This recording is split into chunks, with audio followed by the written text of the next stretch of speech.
at 10 on Pearl.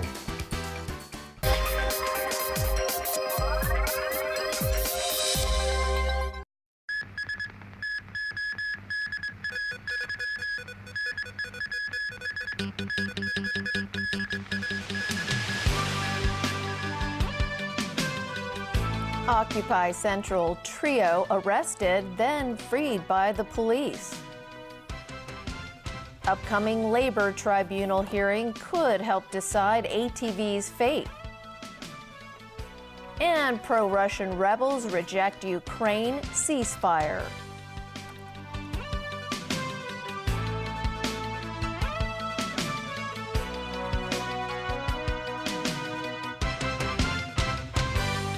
Good evening. The three organizers of the Occupy Central campaign were today arrested in connection with the 79-day protests. They were released after refusing to post bail. Police Chief Andy Jung insists the trio, as well as other protesters who were freed after refusing bail, may still be prosecuted. Liz Yoon reports.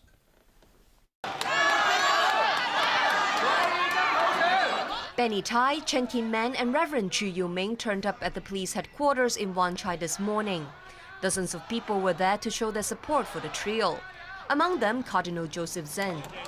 The three Occupy Central organizers were formally arrested for allegedly committing offenses such as organizing unauthorized rallies and inciting others to take part.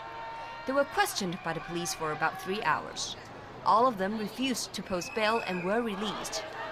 But they were told that police reserved the right to prosecute them. I still trust the legal system of Hong Kong, and I still trust the police, and I think the public can make their own judgment on whether there is any political motives behind the investigation or the maybe the prosecution following. Tai did not rule out the possibilities of more rounds of demonstrations, but he said he will coordinate with other groups before taking any protest actions. So far, the police have arrested about 30 people in connection with the Occupy protests.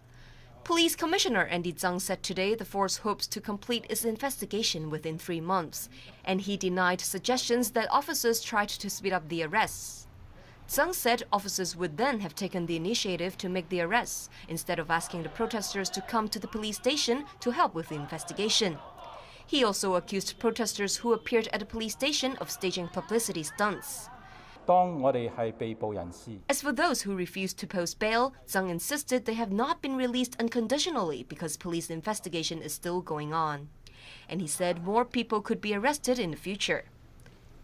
Liz Yun, TVB News. Hong Kong is on high alert after reporting another human case of H7N9 yesterday.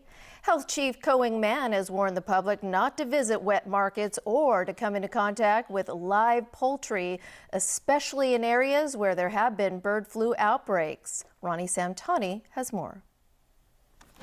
The 79-year-old male patient is being treated at Princess Margaret Hospital. The Center for Health Protection reported the man had recently visited a wet market in Guangdong province, but did not come into direct contact with live poultry. Secretary for Food and Health Ko Wing-man said today because he didn't touch any poultry, that indicates a dangerous sign. He warned that going to wet markets where there have been outbreaks of bird flu is a risk. Ko added that with the prevalence of avian flu and that we're in the peak flu season, scientists are worried there will be genetic mutations of the viruses. He said the government will continue to monitor developments. There have been indeed growing health concerns during the peak flu season. Authorities have reported more than 80 cases of severe influenza so far this year, resulting in dozens of deaths.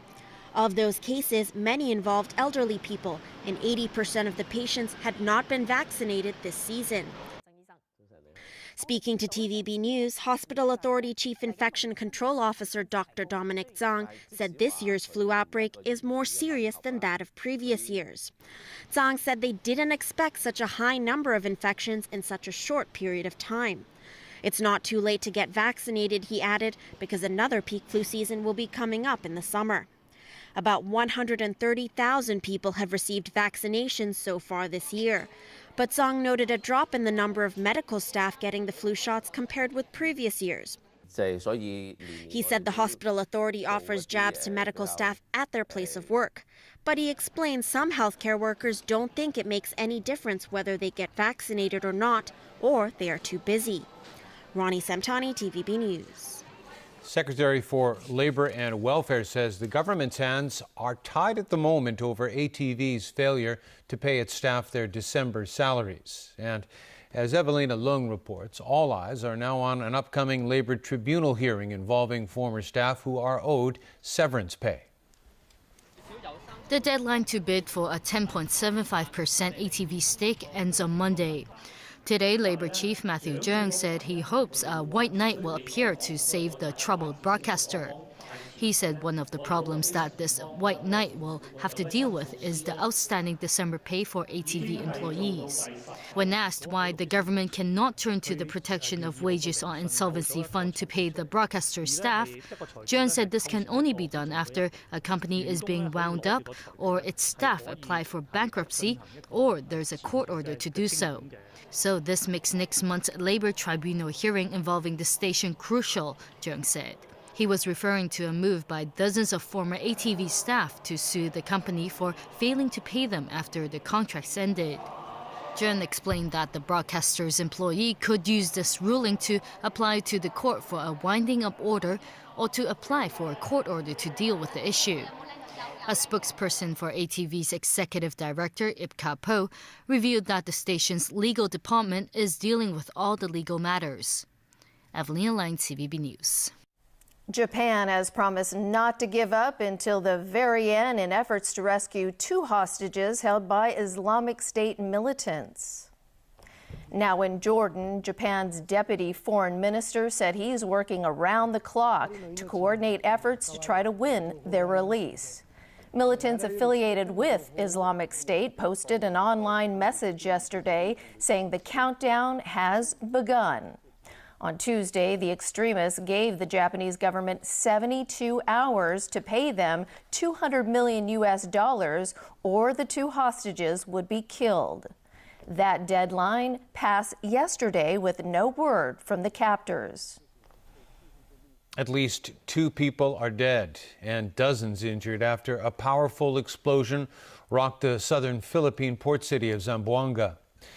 The blast happened at a bar across the street from a busy bus terminal. Both locations have been previously targeted by the Abu Sayyaf militant group. Investigators say the attack could have been in retaliation for the foiled prison escape of a brother of one of the group's leaders. Abu Sayyaf numbers about 300 fighters and remains a major security threat in the country's south, despite U.S.-backed Philippine military offensives. Hundreds of demonstrators rallied in Sydney last night to protest against cartoons that mocked the Prophet Muhammad and negative media coverage of Islam as a result. The event was mostly peaceful, but police did remove 14 people for breaching the peace. Some 800 demonstrators rallied in direct response to French magazine Charlie Hebdo's latest front cover. It depicted a tearful Prophet Muhammad holding a sign saying, "Je suis Charlie." The edition was the first since the January 7th attack on the satirical publication's Paris office that left 12 dead. Australian Prime Minister Tony Abbott had earlier warned participants not to use the rally as an excuse to incite violence. A shaky ceasefire in eastern Ukraine seems to have collapsed after pro-Russian rebels launched a new offensive against Ukrainian troops. As James Aiken reports, the rejection of a peace deal has led to an explosion of fighting in the troubled region. The ceasefire reached in September was supposed to have led to a pullout of heavy weapons from a division line in eastern Ukraine. But the peace deal has been repeatedly violated by both sides, with civilians caught in heavy crossfire. A new separatist offensive at the Donetsk airport has gained them more territory and forestalled a Ukrainian attack. Separatist leader Alexander Zakarchenko says they will push government troops to the border of the Donetsk region and possibly beyond. He also declared they will no longer take part in ceasefire talks. The fighting has continued despite an agreement earlier this week among foreign ministers from Russia and Europe to revive the division line. German Foreign Minister Frank-Walter Steinmeier said the comments by separatist leaders are nothing short of warmongering. Russian President Vladimir Putin, meanwhile, blames Kiev for the escalation of violence and a lack of response to Moscow's proposal to withdraw heavy weapons from the division line. But the diplomatic channels remain open, and NATO's top military commander is preparing to meet Russia's foreign minister at the Munich Security Conference next month. Russian support for the separatists is certain to top the agenda. We have seen increased numbers of Russian heavy equipment being moved from Russia to the separatists. And we speak about tanks, armored vehicles, artillery, advanced air defense systems. As the conflict drags on, the United Nations has raised its estimate of the overall death toll to nearly 5,100. And we fear that the real figure may be considerably higher. At least 10,948 people have also been wounded between mid-April last year and the 21st of January. The UN says almost 300 people have been killed in the past 9 days alone, the deadliest period since the truce was declared in September. James Aiken, TVB News. Still ahead after the break, election fever in Greece. A look at eco-friendly fashion in Hong Kong. And the Williams sisters dig deep to advance in the Australian Open.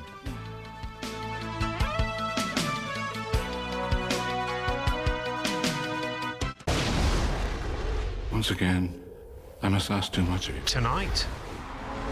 This memory is everything. Only You're the chosen one, Harry. can unlock the secret Doubtless we leave the fate of our world to chance. that can save them all. Fight back, you coward! Harry Potter and the Half-Blood Prince on Pearl. The voluntary health insurance scheme has much to do with you. 大病過之後，先知道醫保重要。如果可以包埋以前嘅病症就好啦。入院前知道要使幾多錢，先至有預算。The government is proposing a voluntary health insurance scheme with a set of minimum requirements, including coverage of pre-existing conditions, guaranteed renewal, and upfront payment certainty. A public consultation is underway. We welcome your views. You are powerless to defend yourself against him. Run, Barry. My speed is gone. I'm not yelling fast anymore. He runs slow even for a normal person. I have to try. As the future remains intact. Monday, The Flash at 10:40 on Pearl.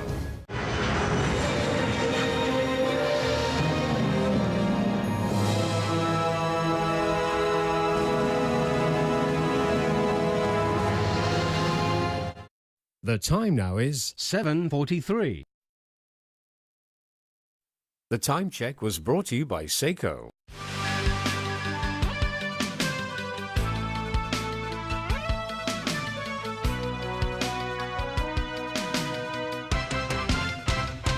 And welcome back. Greece's election campaign has ended with the radical left Syriza party leading in the polls over the conservative New Democracy Party. Still, 10% of voters still remain undecided ahead of tomorrow's national election, which will have implications for the future of Europe. Political change is coming to austerity-weary Greece. That, according to opinion polls that showed the radical left opposition Syriza party poised to defeat Prime Minister Antonis Samaras' Conservatives. With its talk of massive debt forgiveness and riding roughshod over the bailout deals, the communist-rooted Syriza party has triggered alarm bells with markets and investors. Samaras urged Greeks to vote with wisdom. He warned that voting for Syriza would knock Greece back into bankruptcy and get them ejected from the Eurozone. According to the Prime Minister, that would be a horrible predicament, given the country has sacrificed